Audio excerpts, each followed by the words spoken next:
Muchas gracias, David. Ahora va a hablar José González, que es activista feminista y LGTBI canario. También es trabajador social y magíster en estudios de género y ahora actualmente es miembro de Convocatoria por Madrid y de otros colectivos LGTBI. También ha sido coordinador de Alias Izquierda Unida, que es el área LGTB, y es también autor de una tesina sobre la prostitución desde la voz de las trabajadoras sexuales migrantes y las feministas madrileñas. Gracias. Bueno, en primer lugar me sumo al agradecimiento a RQTR y a todas las que estáis aquí, sobre todo porque sois muy nuevas todas y eso llena de alegría, porque bueno, yo creo que llegamos a un momento donde hacíamos cosillas de estas y siempre nos veíamos las mismas y ya aburría un poco, ¿no? Pues sí. Bueno, yo voy a tocar cosillas que ambas dos habéis tocado. A mí se me ha pedido un alegato sobre el capitalismo rosa, que para mí sigue siendo el capitalismo patriarcal, y además, porque incluso a veces tengo conflictos en llamarlo capitalismo rosa, porque parece que le doy la razón a ciertas posiciones de izquierdas, donde dice que, bueno, ya las políticas LGTB están tan absorbidas por el capital que ya poco sentido tiene militar en esos espacios, y para intentar no caer en eso, voy a hablar de capitalismo patriarcal también, que tiene los mismos efectos que habéis comentado al fin y al cabo. Bueno, aparte de eso, partiendo de ahí, expondré algunas hipótesis, algunas ideas, algunas preguntas de estas que le gustan a David. Y bueno, al fin y al cabo también le haré caso a Fefa y desbordaré un poco el tema en algunos momentos. Bueno, como sabéis, el movimiento LGTB tiene su momento de explosión en el año 69, con las revueltas de Stonewall, donde emerge lo que podríamos decir el movimiento en tanto que antagonismo, ¿no? Dado que había una represión estatal hacia los sujetos cuyas sexualidades o expresiones de género no se adecuaban a la norma heterosexual o a las normas de género. Y por tanto se entendía que esas relaciones eran relaciones de subordinación y que en ellas, para ser tal, estaban ausentes aquellos dos valores heredados del imaginario democrático de la Revolución Francesa, que son los de igualdad y libertad. ¿Vale? Con ello se desvelaba también la contingencia de todo orden social, y en este caso del orden sexual dominante, y además generaba la posibilidad de pensar en otras formas de relaciones sociales y de sociedad en su conjunto que quedaban excluidas con el establecimiento de esta, ¿no? En este sentido, se desnaturalizaba, en efecto, las relaciones sociales y aquellas relaciones de opresión que afectaban a las personas LGTB, en un contexto de explosión también de lo que se viene llamando nuevos movimientos sociales, cuya etiqueta nuevos es bastante cuestionable, pero bueno, eso lo dejamos para otro día o para las cañas de luego. Y al igual también que se desarrolló en un contexto de extensión de la sociedad de consumo y de proliferación de los llamados estilos de vida a los que se accede a través de ese consumo que habéis comentado, ¿no? En ese sentido, se politiza también las formas culturales que terminan siendo opresivas, pero también yo creo que no se rompe, o por lo menos del todo, con las críticas también a la economía capitalista como una economía también contingente que no tiene por qué gobernar siempre en nuestras vidas, porque no tiene un origen natural ni divino, sino que es una construcción política que puede ser cambiada.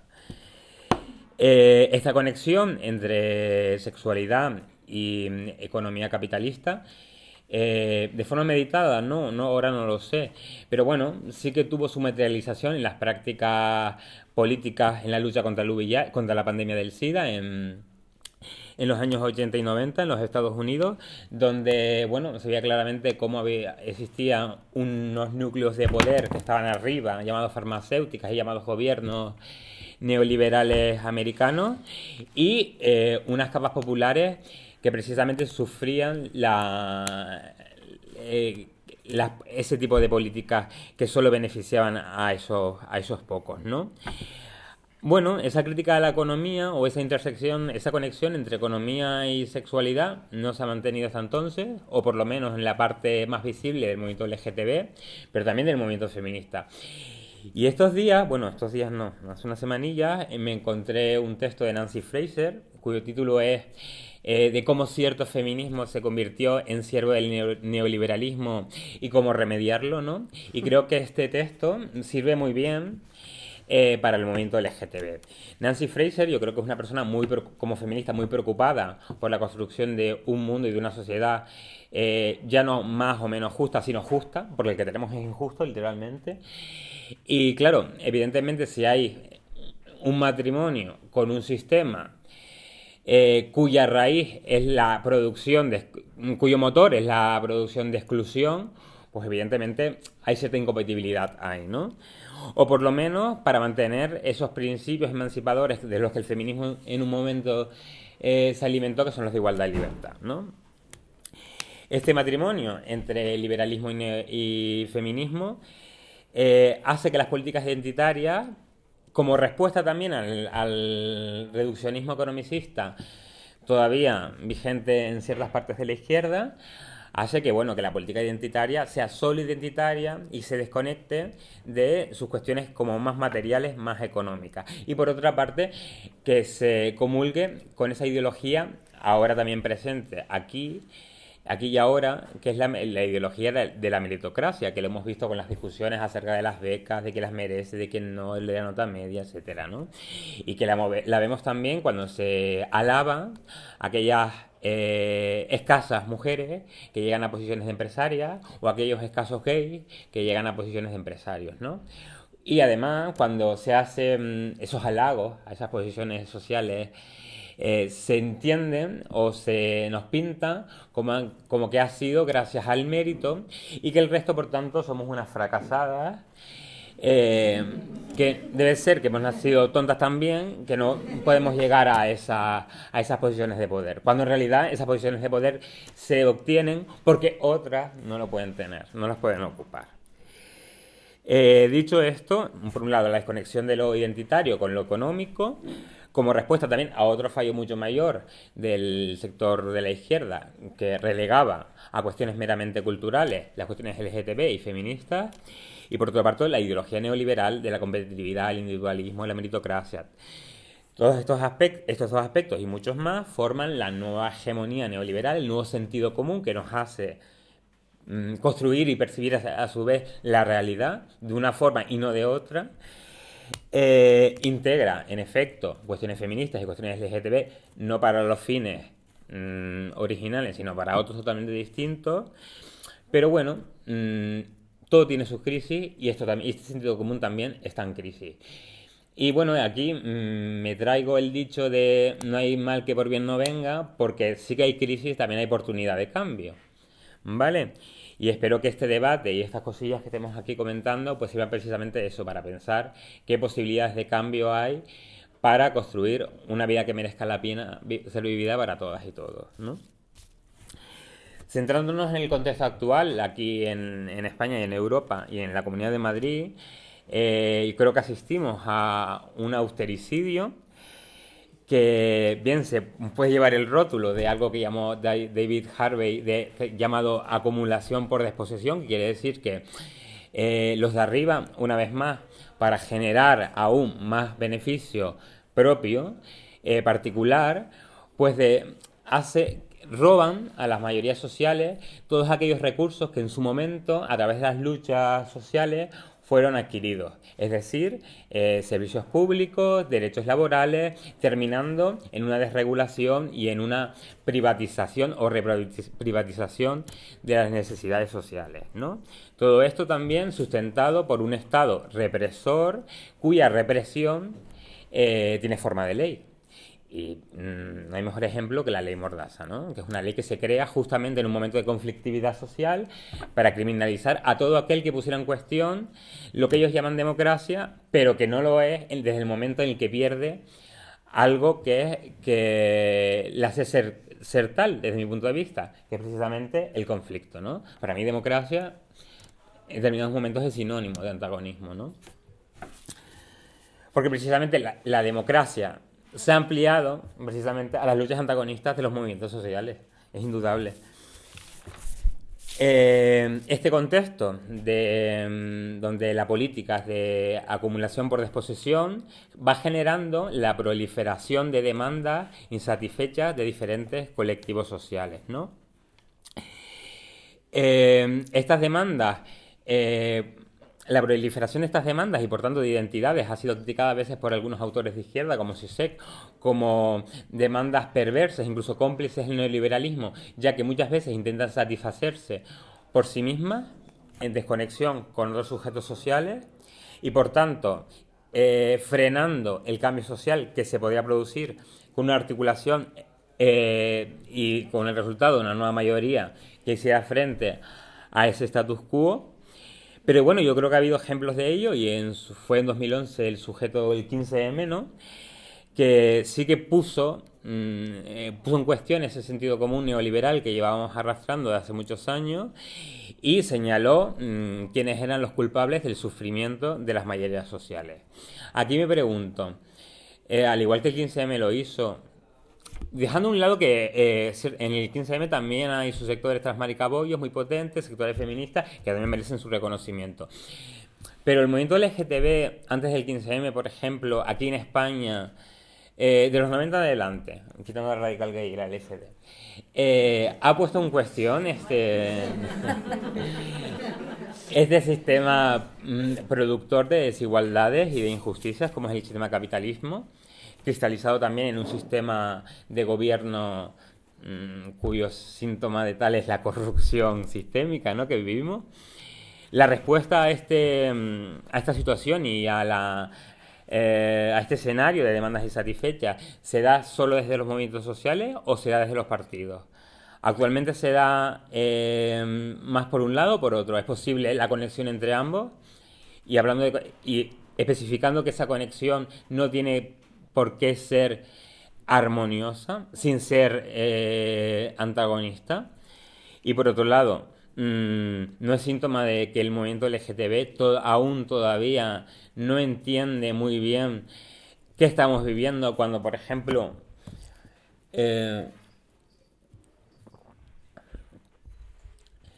utiliza como consigna para el orgullo de este año leyes por la igualdad ya, quitando la discusión de qué tipo de leyes queremos, ¿no?, sino la mera expresión de la mera demanda de las leyes por la igualdad, desconectadas de cualquier política redistributiva, ¿tendría efectos reales sobre las personas? ¿De qué medida el pago de la deuda puede convertir en un gesto vacío, por ejemplo, todas las leyes contra la LGTB-fobia que se están aprobando en diversas autonomías?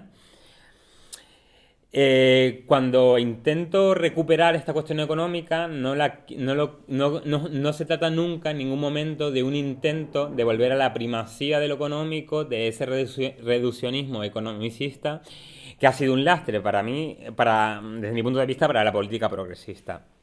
Porque el binomio cultura-economía es para mí inseparable, es decir, es un dualismo irresoluble por muchas razones que iré comentando a continuación. Retomando esto del populismo, para continuar en lo anterior, del populismo, de las demandas insatisfechas que generan las condiciones para las formas políticas del populismo. Este populismo en España tenemos la suerte de que se ha desarrollado por Podemos, y digo tenemos la suerte porque en el país de al lado lo hace Le Pen, y como soy maricón y además comunista, pues prefiero que lo haga Podemos que lo haga Le Pen, que además intenta desviar las frustraciones sociales hacia determinados chivos expiatorios, ¿no?, que en el caso de Francia son las migraciones, ¿no? Y entonces, por tanto, se trata de una operación política de construcción de un pueblo que no se construye contra los poderosos, sino contra los inmigrantes para que todo siga igual, ¿no?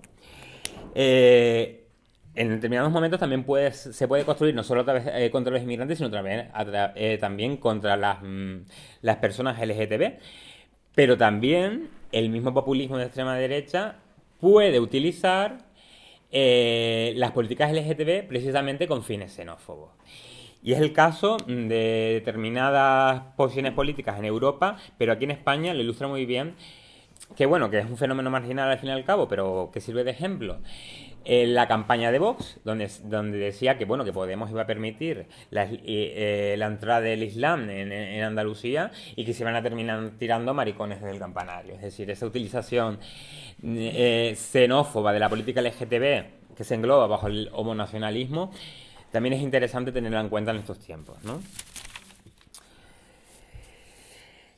A menudo en los medios de comunicación y demás encontramos relatos de vida, biografías que normalmente parece que no están marcadas por cuestiones de género y cuestiones de sexualidad. Por ejemplo, el tema de los desahucios.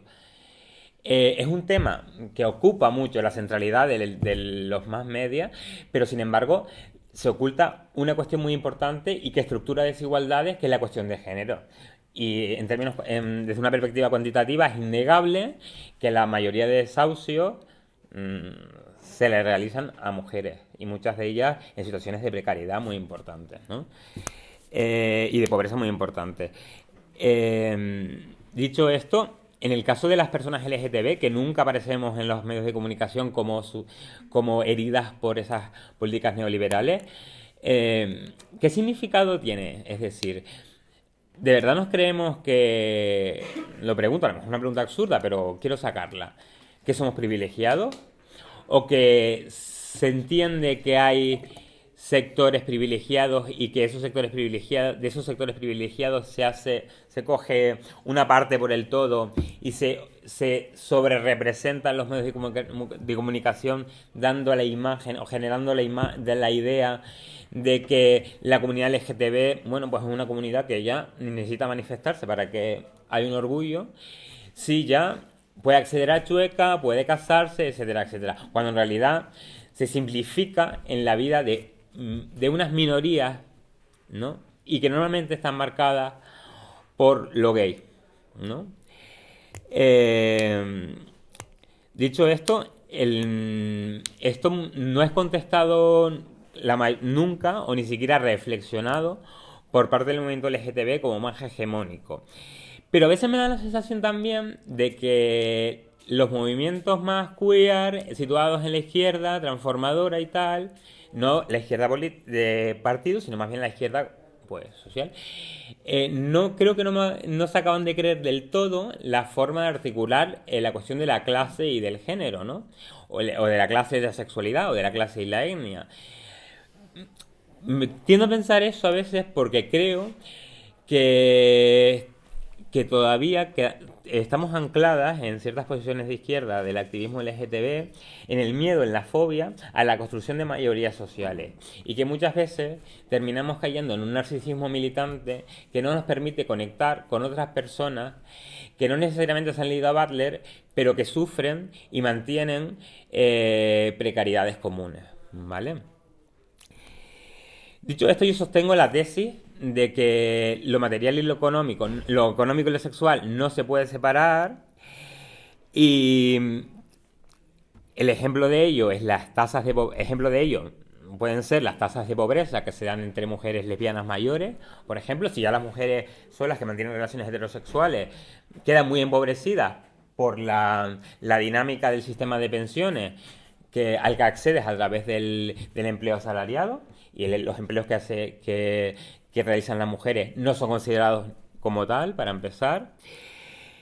Y también, evidentemente, porque yo retomo esa idea de Rosa Luxemburgo, de que el capitalismo también es un sistema de explotación de toda discriminación. ¿Qué quiere decir esto? Que para la acumulación de capital viene muy bien explotar aquellas discriminaciones que a priori parece que poco tienen que ver con la economía. Es decir, que tú en una empresa tragues porque te amenacen con sacarte del armario, o porque... o, por ejemplo, que el armario no lo puedas dejar en casa, porque eso implicaría no acceder a determinados puestos de trabajo donde se exige una determinada masculinidad. ¿Son cuestiones que solo se pueden explicar desde lo cultural, o solo se pueden explicar desde lo económico, o necesitan ambas perspectivas? Y además, también retomo una cosilla de Gayle Rubin, que hablaba entre el dilema en el que nos encontramos muchas maricas a la hora de buscar un curro. Es decir, ¿qué elegimos? Trabajar en la alberca, donde incluso está bien valorado ser marica, o trabajar en una oficina donde tenemos que a lo mejor esconder radicalmente nuestra pluma, o ni siquiera pasamos una entrevista de trabajo porque nuestra pluma no se considera apta para desarrollar ese puesto de trabajo. Es decir, ese dilema entre la pobreza honesta o la falsa identidad precisamente visibiliza que es falso separar una cosa de la otra, y que tantas veces que tanto nos hemos equivocado muchas de nosotras al establecer ese cisma, como toda esa izquierda que lleva años haciéndolo y que aún lo mantiene. Además, esto no solo lo estamos tratando nosotros ahora, sino que yo precisamente he aprendido, me han surgido estas cosillas porque llevo muchos años disfrutando con las teorías feministas, y he aprendido también que una vez existieron unas mujeres pioneras en la intersección entre el marxismo y el feminismo, y llegaron a concluir en que el sistema capitalista era imposible de sostener si no hubiese toda una masa de personas marcadas con el género femenino que atendiesen a la reproducción de la vida. Es decir, el sistema capitalista no es solo un sistema de producción de bienes y servicios, sino que esos bienes y servicios son consumidos y además de producidos por una masa de personas que necesitan una serie de cuidados, de alimentos y demás para ir todos los días a la empresa. Son trabajos necesarios para el sistema, sin los que el sistema no podría mantenerse ni sobrevivir, pero que son despreciados e invisibilizados. Esa relación entre reproducción y producción me hace pensar algunas cosillas relativas a la sexualidad, las conexiones entre sexualidad, género y clases sociales. Es decir, que haya ciertos trabajos que están radicalmente ocupados o mayoritariamente ocupados por mujeres, y en muchos casos que los pobres, los poquitos chicos que también los ocupen con ellas sean gays. Esto implica a lo mejor que también hay una conexión entre la sexualidad y la división sexual del trabajo. Implica también, por tanto, que ocupar una posición sexual no normativa y también una posición de género no normativa, como las maricas con pluma, también tiene castigos materiales. Lo digo también porque la mayoría de trabajos que ocupan las mujeres son trabajos precarios, desregulados, con bajos salarios, etcétera, etcétera.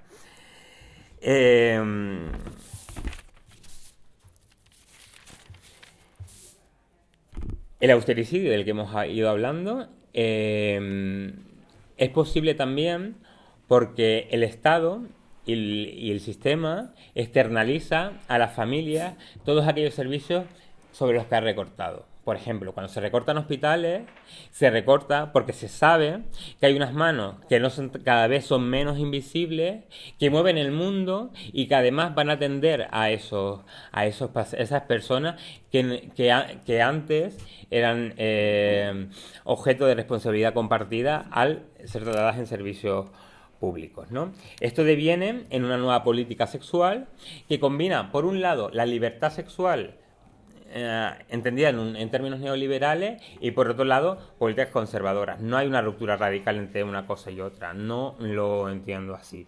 No lo entiendo así porque aquí, por ejemplo, se combina la aprobación del matrimonio entre personas del mismo sexo a la par que se niegan los derechos reproductivos de las mujeres heterosexuales con la cuestión del aborto, pero también de las mujeres bisexuales y lesbianas, con la negativa a que el Estado garantice el acceso libre y gratuito a los tratamientos de reproducción asistida, que también es una forma de castigar a aquellas mujeres que no siguen el camino correcto, que es el de ser heterosexuales y quedar bien casadas y preñadas. Por otro lado, también vivimos un momento económico que desregula las relaciones laborales y que impone el miedo. El miedo se impone muy fácilmente, en el sentido de que si tenemos 4 millones de parados y de paradas, a mí me va a permitir poner unas condiciones laborales de mierda porque tengo una masa de personas que si tú no me lo aceptas, hay 5 detrás que sí que puede que lo hagan. Es decir, ese paro, esa pobreza, esa precariedad que cada vez se vuelve norma y que luego llamaremos precarización de la asistencia, ¿qué consecuencias tiene sobre la autonomía de las personas? Y ya no de las personas en general, sino de las personas concretas. ¿Qué consecuencias tiene sobre la autonomía de las personas LGTB que sufren violencia familiar o violencia por parte de padres en el marco de relaciones de violencia de género? Y que además no pueden escapar de su hogar porque no tienen la autonomía económica para tener un proyecto de vida propio. ¿Qué ocurre también cuando la libertad sexual se desconecta de la justicia económica? Es decir, ¿por qué que una cosa y otra no pueden ir separadas? Se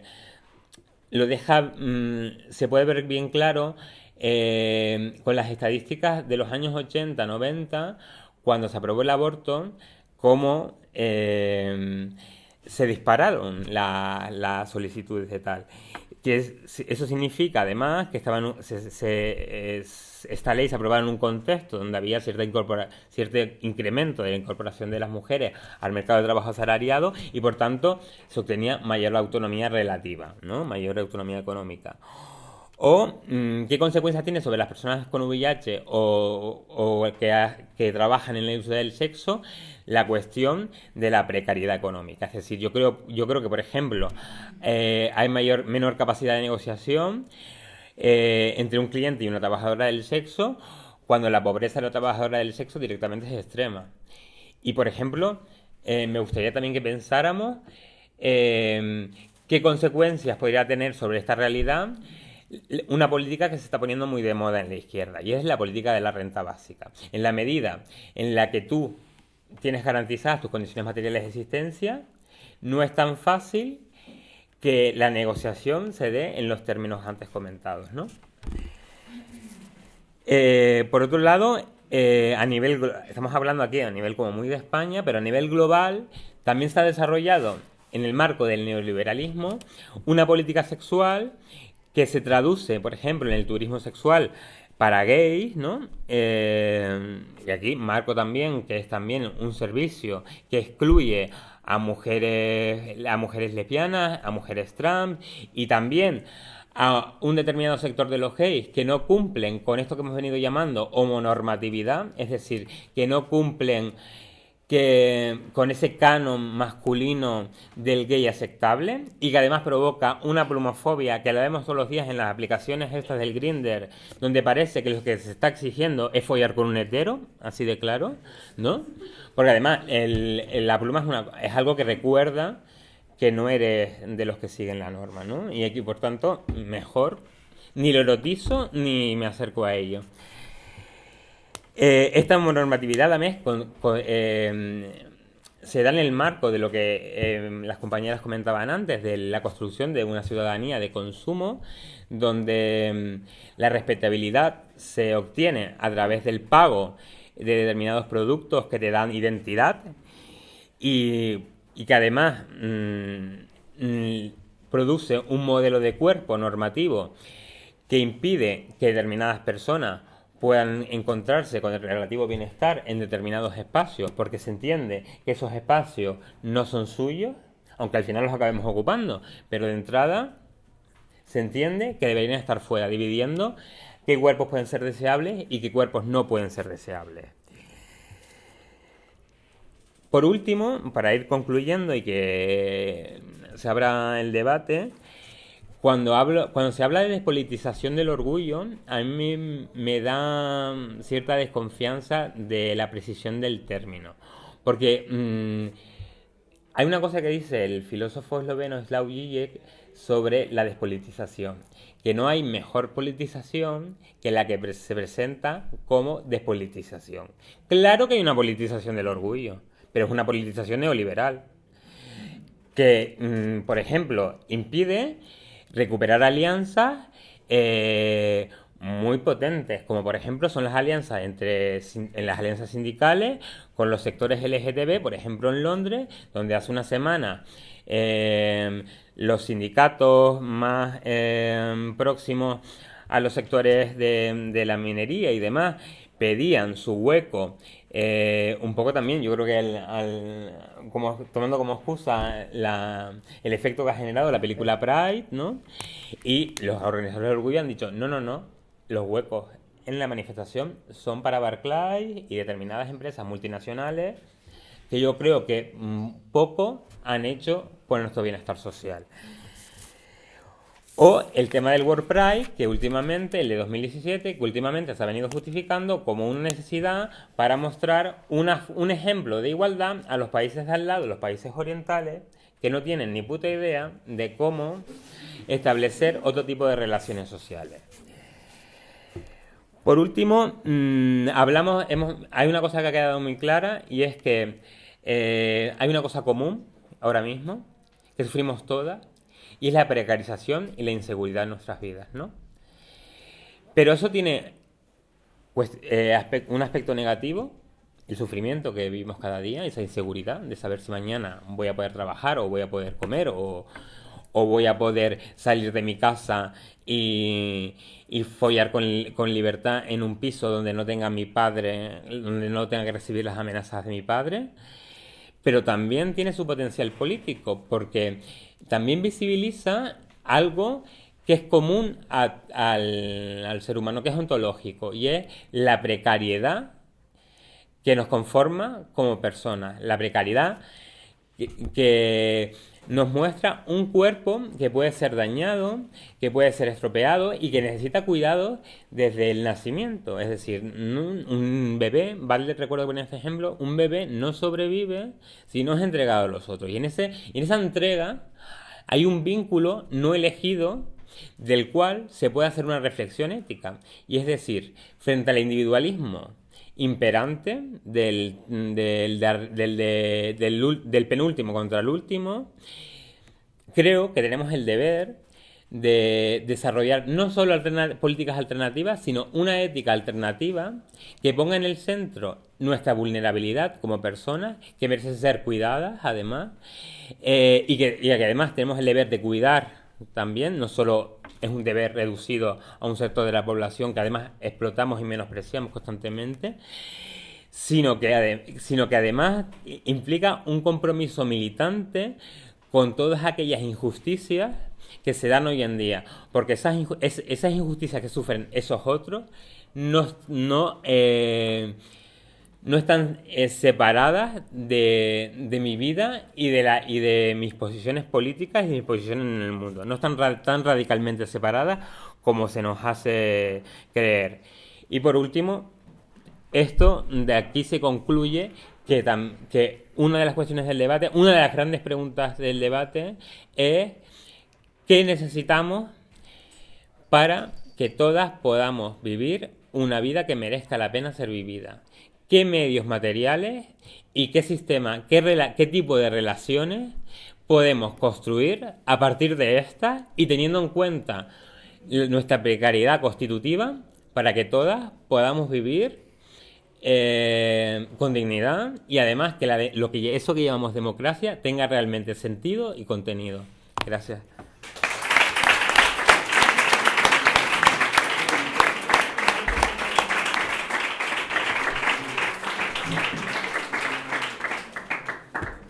Pues pasamos al debate, si queréis alguien hacer preguntas. Si queréis yo voy tomando nota.